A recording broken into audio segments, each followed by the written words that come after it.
የአርሴናል የዋንጫ ህልም በኤምሬትስ አከተመ። ከ22 ዓመት በኋላ ለመጀመሪያ ጊዜ ሊያሳካው የነበረው ታሪክ በቦርንማውዝ እጅ ወደቀ። ማንቸስተር ሲቲዎች በአሁኑ ሰዓት እየፈነጩና እየጨፈሩ ነው። አርሴናል ለምን ተሸነፈ? ዋንጫውስ ከእጁ አፈተለከ ይሆን? ሁሉንም ዝርዝር አሁን ይዘን ቀርበናል። እስከ መጨረሻው አብራችሁን ቆዩ። በኤምሬትስ ስቴዲየም አስደንጋጭ ነገር ተፈጥሯል። የአርሰናል ፕሪሚየር ሊግ የዋንጫ ህልም በቦርንማውዝ 2-1 በሆነ ሽንፈት ከባድ መስተጓጎል ገጥሞታል። ግፊቱ እየበዛ ነጥቡን እየጠበበና የተቃውሞ ድምጾች እየተሰሙ መጥተዋል ማለት ነው። ለገነርስ ነገሮች እንዴት ሊበላሹ እንደቻሉ በዝርዝር እንመለከታለን ማለት ነው። ወዳጆቻችን የጨዋታውን አጀማመር ስንመለከት ቦርንማውዞች ለመከላከል ብቻ ወደ ኤምሬትስ ስቴዲየም አልመጡም። ይህ የሊጉ አንደኛ መሪ የሆነው ቲም በ17ኛው ደቂቃ አድሪያን ትሩፌር በቤን ዋይት በኩል አሳልፎ የላከውን ኳስ ዊሊያም ሳሊባ ነክቶት ለክሩፒ ጁኒየር ወይም ጁኒየር ክሩፒ አማካኝነት ጎል እንዲቆጠር ሆኗል ማለት ነው። የስታቲስቲክስ መረጃዎችን ስንመለከት ጁኒየር ክሩፒ 10ኛ የሊግ ጎሎችን አስቆጥሯል ማለት ነው። እንደ አውሮፓውያን አቆጣጠር ከ1999-2000 ሮቢን ኪን ካደረገው በኋላ በመጀመሪያው ውድድር ዘመኖቹ 10 ጎሎችን ያስቆጠረ በእድሜ ትንሹ ተጫዋች ሆኗል ማለት ነው። ይህ ለወጣቱ ፈረንሳያዊ ታላቅ የታሪክ ቅጽበት ሲሆን ለማይክል አርቴታ ቡድን ግን መጥፎ አጋጣሚ ሆኖ አልፏል ማለት ነው። ከዛም በኋላ እንግዲህ ጨዋታው እየቀጠለ በሄደ ቁጥር አርሰናል በጨዋታው ሲቸገር ታይቷል ማለት ነው። ከሃቨርትስ ያገኘውን ወርቃማ እድል ሳይጠቀምበት ቀርቷል።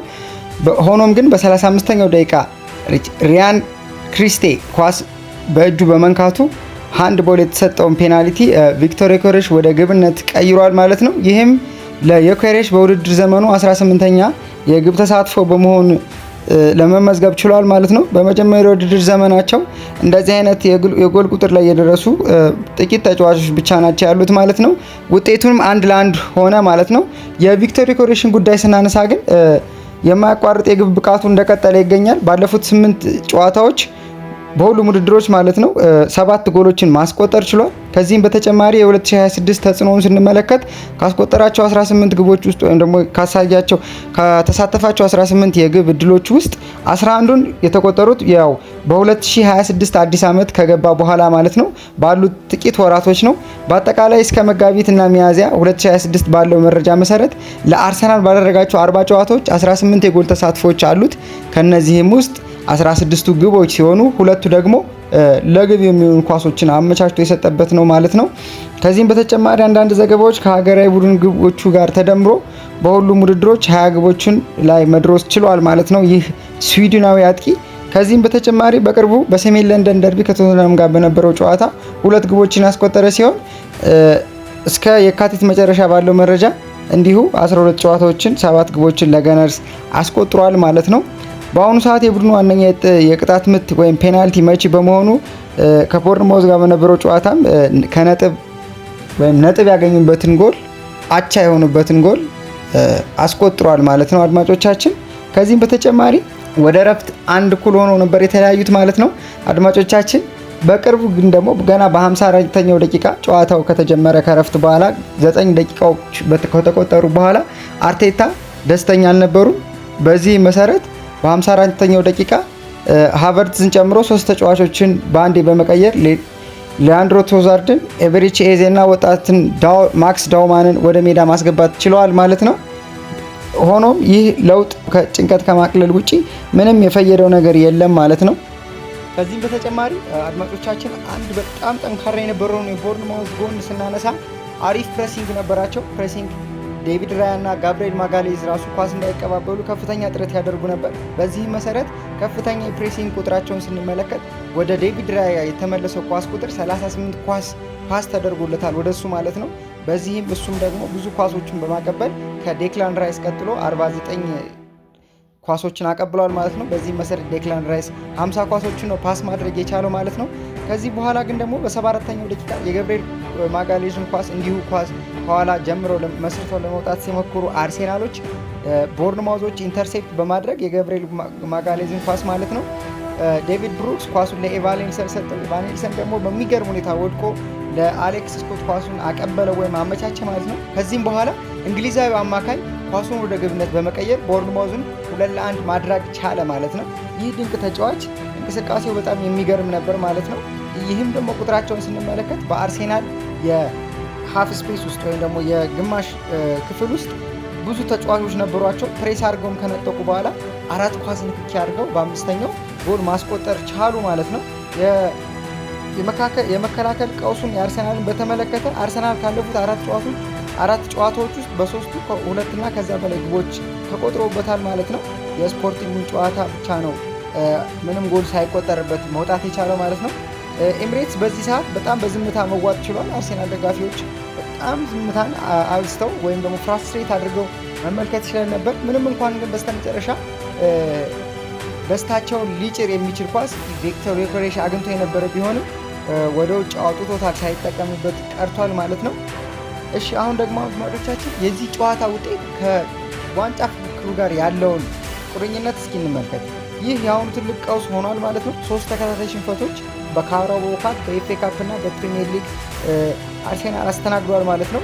ሚድ ዊክ ላይ ቻምፒዮንስ ሊግ ስፖርቲንግ በሜዳቸው ሄዶ 1-0 አርሴናል አሸንፎ መለሱ አይዘነጋም። ከዛ በተጨማሪ ግን አርሰናል አሁን ላይ በ9 ነጥብ ይመራል። ነገር ግን ማንቸስተር ሲቲ 2 ጌምስ ኢን ሃንድ አለው ማለት ነው። 2 ተስተካካይ ጨዋታዎች ይቀሩታል። ነገ ሲቲ ቼልሲን የሚያሸንፍ ከሆነ ልዩነቱ ወደ 6 ይጠባል።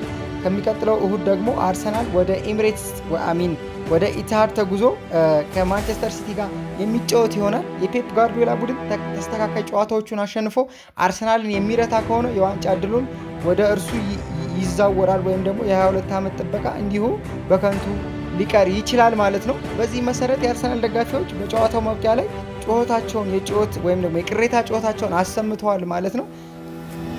ይህ አይነት የደጋፊዎች ቅሬታ እንዲሰማ ምን ምክንያት ሆነ የሚለውን ስንመለከት ለዚህ እስኪ አንዳንድ ተጫዋቾች የነበራቸውን ደካማ የጨዋታ እንቅስቃሴ እንመልከት። በተለይ የአርሰናል ተጫዋቾችን ሬቲንግ ወይም ደግሞ የነበራቸውን ፐርፎርማንስ ስንመለከት ቪክቶር ዮኬሬሽ 7 ከ10 ሊያገኝ ይችላል። በዚህ አስከፊ ቀን ብቸኛ ተስፋ ተጫዋች የነበር እሱ ነው።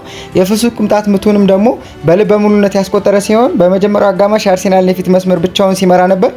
በሁለተኛው አጋማሽ ያስቆጠረው ግን ግብ በኦፍሳይድ ቢሻርበትም እስከ መጨረሻው ደቂቃ ድረስ ለቦርንማውዝ ተከላካዮች ስጋት ሆኖ የቆየ ስዊድናዊ ተጫዋች ነበር ማለት ነው። በዚህ መሰረት ደግሞ ካይ ሃቨርትዝን ስንመለከት ለጀርመናዊ ኮከብ እጅግ መጥፎ ቀን ነበር። ኳሶችን በተደጋጋሚ አሳልፎ በመስጠቱ በላይ በቅርብ ርቀት ያገኘውን የወርቃማ ድል በጭንቅላቱ ገጭቶ ወደ ውጭ ሰዶታል ማለት ነው። ሳያስቆጥር ቀረ።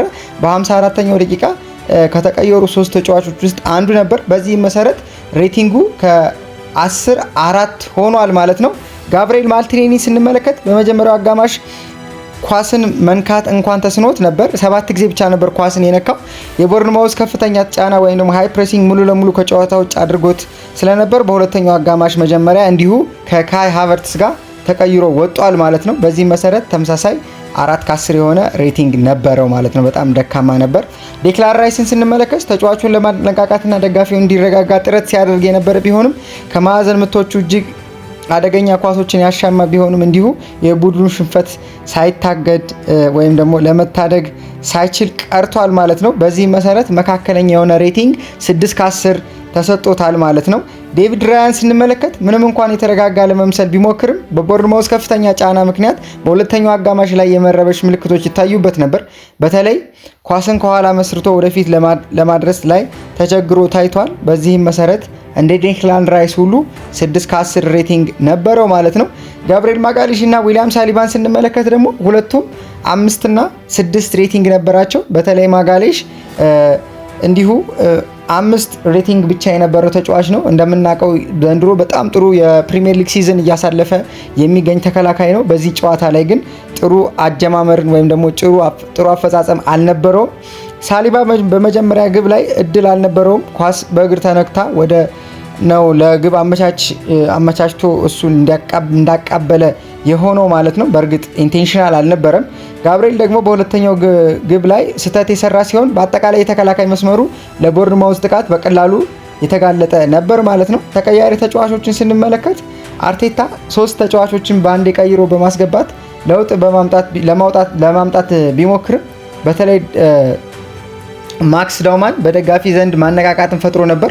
ሆኖም ግን የቡድኑን የመሸነፍ እጣ ፈንታ መቀየር አልቻለም። በዚህ መሰረት 6 ከ10 አግኝቷል ማለት ነው። ሌሎቹ ተቀያሪ ተጫዋቾች እምብዛም ያን ያክልም ሆነ ኢፌክት በጨዋታው ላይ ማድረስ ወይም ማድረግ አልቻሉም።